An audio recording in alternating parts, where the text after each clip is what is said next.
Anti-radikalisme. Anti-radikalisme adalah gerakan anti kekerasan yang biasanya gerakannya berdasarkan sila-sila Pancasila yang sangat menentang adanya sebuah radikalisme atau gerakan perpecahan antar bangsa.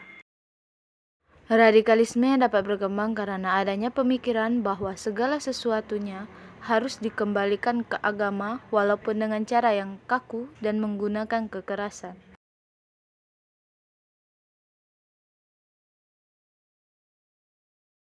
Adanya pemikiran sebagai masyarakat bahwa seseorang pemimpin negara hanya berpihak pada pihak tertentu, mengakibatkan munculnya kelompok-kelompok masyarakat terlihat ingin menegakkan keadilan.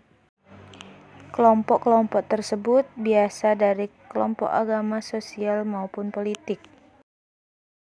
Alih-alih menegakkan keadilan, kelompok-kelompok ini seringkali justru memperparah keadaan, masih erat hubungannya dengan faktor ekonomi. Sebagian masyarakat kelas ekonomi lemah umumnya berpikiran sempit, sehingga mudah percaya kepada tokoh-tokoh yang radikal, karena dianggap dapat membawa perubahan drastis pada hidup mereka. Peristiwa pahit dalam hidup seseorang juga dapat menjadi faktor penyebab radikalisme. Radikalisme dianggap sebagai paham yang membahayakan keutuhan NKRI karena tidak hanya mengancam dari luar tetapi menyusup ke dalam diri melalui pencucian otak yang dilakukan oleh kelompok intoleran.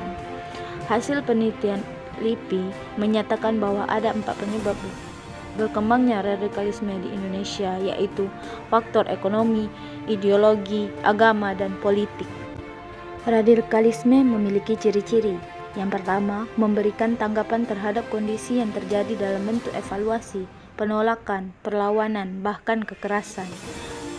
Yang kedua, menuntut penolakan dan menuntut perubahan drastis. Ketiga, memiliki keyakinan yang kuat terhadap program yang dijalani. Keempat, tidak segan-segan menggunakan kekerasan. Kelima, menganggap orang yang berbeda pandangan dengan adanya salah. Indonesia merupakan negara yang besar dengan berbagai macam perbedaan ras, budaya, dan agama. Sangat mudah untuk pihak-pihak tertentu memanfaatkannya untuk kepentingan pribadi. Apabila rakyat Indonesia tetap bertahan dengan ego masing-masing, maka cepat atau lambat Indonesia akan berdampak makin buruk atau mungkin hancur secara ideologi. Maka dari itu, perbedaan bukan dijadikan sebagai pemecah, tetapi menjadi keberagaman suatu negara dan menjadi pemersatu antara bangsa. Negara yang baik yaitu negara yang bisa menjadikan suatu perbedaan menjadi satu sama dengan yang lain. Mari kita sama-sama mencegah radikalisme.